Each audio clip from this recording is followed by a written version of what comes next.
Hello, in this video I'm gonna show you how to enable or disable menu transparency on Philips 276B.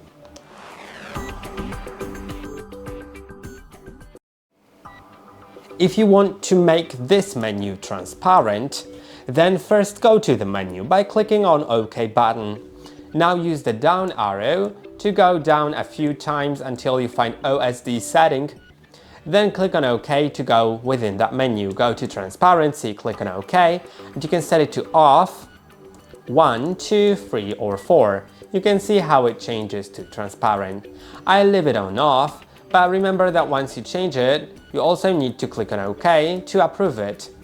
I hope that this video was helpful. Don't forget to like and subscribe. See you in the next one.